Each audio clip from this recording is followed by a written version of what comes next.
Apakah di dalam proses pengajuan gugatan ini, Bapak sudah memikirkan risikonya? Gini Pak, sebuah perbuatan di dunia ini mengandung resiko. Dan resiko itu sudah saya hitung. Itu aja Pak. Ya. Karena semua perbuatan pasti mengandung resiko. Itu.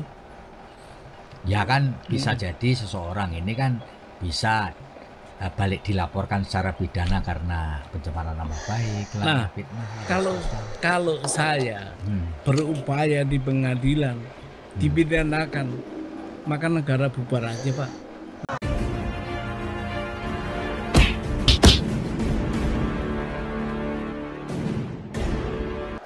Assalamualaikum warahmatullahi wabarakatuh. Om Swastiastu, Namo Buddhaya, salam kebajikan. Sahabat-sahabat dimanapun juga berada, penggugat ijazah Gibran Rakabuming Raka sudah mulai kotar-kotir sahabat. Dia dengan nada yang gemetar, sepertinya hanya memang sedang mempermalukan orang, tetapi begitu orang yang dia mau permalukan terganjal, karena memang tidak ada unsur yang bisa terpenuhi, kasus ini bisa lanjut ya. Dan dia mau buang handuk, seolah-olah apa yang dia lakukan itu tidak ada pertanggungjawaban sama sekali atas kelakuannya, memframing orang, melaporkan orang seolah-olah bahwa memiliki ijazah palsu. Inilah subuh hampala ya. Orang tua yang sudah bau tanah, yang seharusnya lebih banyak berdoa, tetapi justru kemudian menjadi alat bagi orang untuk menghancurkan nama baik Gibran Rakabuming Raka. Dan saya yakin ini masih ada rentetannya dengan kasus ijazah palsu Pak Jokowi, sebagaimana yang selama ini digembor-gemborkan oleh Panci CS, bahwa ada satu pejabat yang masih aktif, itu juga ijazahnya palsu, dan arahnya itu ke Gibran Rakabuming Raka. Dan tidak lama kemudian, sejalan dengan pernyataan Roy Suryo maupun Tipa kala itu, muncullah si Subuh Hampala ini melaporkan Gibran atas tuduhan ijazah palsu, di mana status yang digugat adalah ijazah SMA-nya. Nah, menariknya, karena ketika dia tampil di Tribun, salah satu podcast ya, dia mengelak di sana, seolah-olah tidak mau bertanggung jawab kalau misalnya Gibran akan melaporkan balik kalau misalnya dinyatakan gugatannya ini tidak diterima. Seperti apa ngelnya Subuhang? Ini coba kita lihat dulu videonya. Kalau boleh saya tanya, seberapa optimistik Bapak gugatan ini akan ya dikabulkan lah gitu kan? Gini Pak. Ya.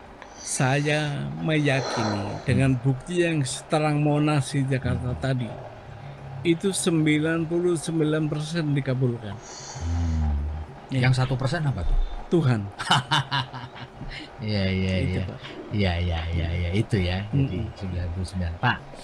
Kalau menurut Pak Subhan ya, apakah ini Bapak ini akan kawal gugatan ini, misalkan ya, kita nggak tahu ya, misalkan gagal di pengadilan negeri, banding ke pengadilan tinggi sampai ke Mahkamah Agung atau gimana? Saya akan lakukan itu Pak. Itu ya, semua tingkatan tuh akan dicoba ya. Karena gini Mbak, ini efeknya ke depan.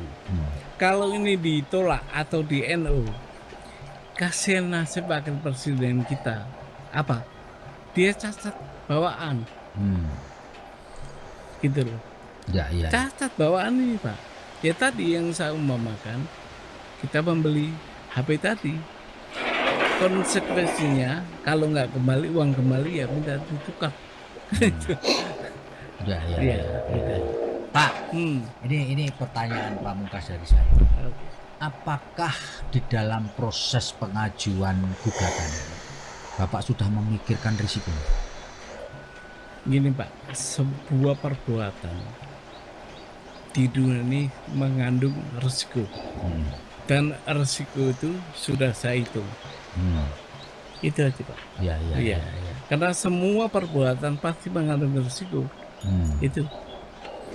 Ya kan bisa jadi seseorang ini kan bisa balik dilaporkan secara pidana karena pencemaran nama baik, fitnah. Kalau saya berupaya di pengadilan dipidanakan, maka negara bubar aja Pak, negara hukum Pak. Lah kenapa? Ini perdata, nggak boleh dibawa ke pidana, kecuali saya ada fitnah, ada caci maki di situ. Ini nggak sah di pengadilan, dan itu wasitnya hakim, ya kan? Artinya melakukan prosedur selayaknya yang diatur dalam undang-undang. Gitu. Iya, dan dijamin oleh konstitusi saya bahwa semua bernilai sama di dalam hukum. Semua warga negara dijamin. Nah, dari sini kita bisa menilai bahwa apa yang mereka lakukan ini sesungguhnya memang bukan untuk penegakan hukum, tapi lebih pada narasi yang dibumbui dengan hukum. Narasi untuk apa? Narasi untuk membuat nama baik orang, nama baik Wapres, nama baik mantan Presiden Jokowi itu rusak. Itulah yang menjadi target besar mereka. Dan isu-isu seperti ini sekali lagi akan dia olah terus-menerus sampai di 2029. Karena ini jelas sekali bahwa ada orang memang yang selama ini membenci Pak Jokowi. Dan sebenarnya orang-orang itu sudah sangat jelas siapa yang mendengungkan soal Gen Solo, siapa yang senang membenturkan antara Pak Jokowi, Gibran dengan Pak Prabowo. Ya itulah orang-orangnya yang berbaur menjadi satu. Baik ada orang yang ormasnya berangus pada saat Pak Jokowi menjadi presiden, ada juga orang yang dipecat dari jabatannya, dan bahkan ada mungkin orang yang usahanya terganggu waktu Pak Jokowi menjadi presiden. Inilah semua berkumpul menjadi satu dan membangun gerakan ini. Sebab ini luar biasa, napasnya sangat panjang ya. Dan anehnya dia sendiri mengakui bahwa tidak mungkin saya akan dipermasalahkan oleh Gibran. Seperti itu dalam narasi video yang mencoba digaungkan oleh Subuh Hampala ini. Jadi case-case saja, main tes saja terus. Padahal dia sadar bahwa kasus ini otomatis ditolak. Kenapa? Karena jelas Gibran Rakabuming Raka itu ijazahnya setara. Nah, ditambah lagi KPU juga sudah melakukan verifikasi secara berjenjang. Mulai waktu dia maju menjadi wali kota sampai maju menjadi wakil presiden. Jadi seluruh asumsi, seluruh argumentasi yang disampaikan oleh para pembenci Gibran ataupun Jokowi, terutama si Subuh Hampala ini, itu sangat memprihatinkan sebenarnya. Dan yang paling kita sesalkan karena orang ini sudah tua, sudah bau tanah. Seharusnya lebih banyak berdoa, justru kemudian mengurusi hal-hal seperti ini. Memang kira-kira berapa bayarannya orang ini melakukan ini semua?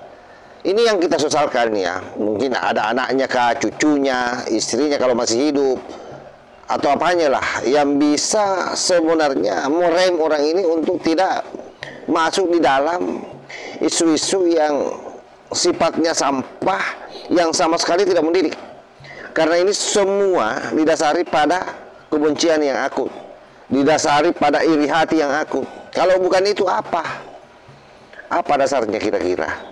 Yang jelas-jelas ijazahnya orang asli, jelas-jelas sekolahnya di luar negeri. Dan itu juga sudah banyak orang yang bicara, terutama sealumninya Gibran, dan bahkan ada ahli pendidikan luar negeri juga sudah bicara bagaimana proses penyetaraan ijazah antara ijazah luar negeri dan dalam negeri. Nah, kalau ini dia persoalkan, seharusnya dia harus fair. Prabowo pun persoalkan, karena hanya satu ijazahnya Pak Prabowo itu dalam negeri, yaitu pada saat dia ikuti akademi militer. Selebihnya itu ijazahnya luar negeri semua.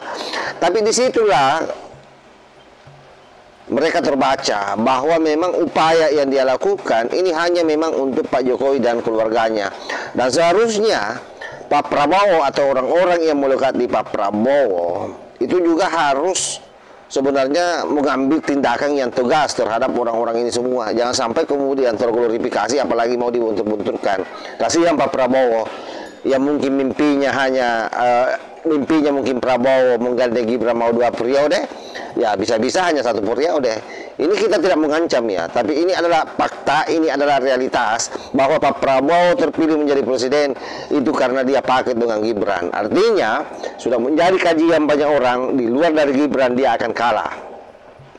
Oleh karena itu apa yang dilakukan oleh orang-orang ini semua sudah bisa dibaca bahwa ini adalah sebuah gerakan politik untuk mendegradasi keluarga Jokowi, dan ini sandarannya ada di mana? Salah satunya saya kira kuncinya aja ada di Pak Prabowo.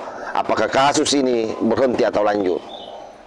Nah, disinilah kita akan uji ke depan bagaimana Pak Prabowo menepati janjinya pada saat mengajak Gibran Rakabuming Raka paket di Pilpres.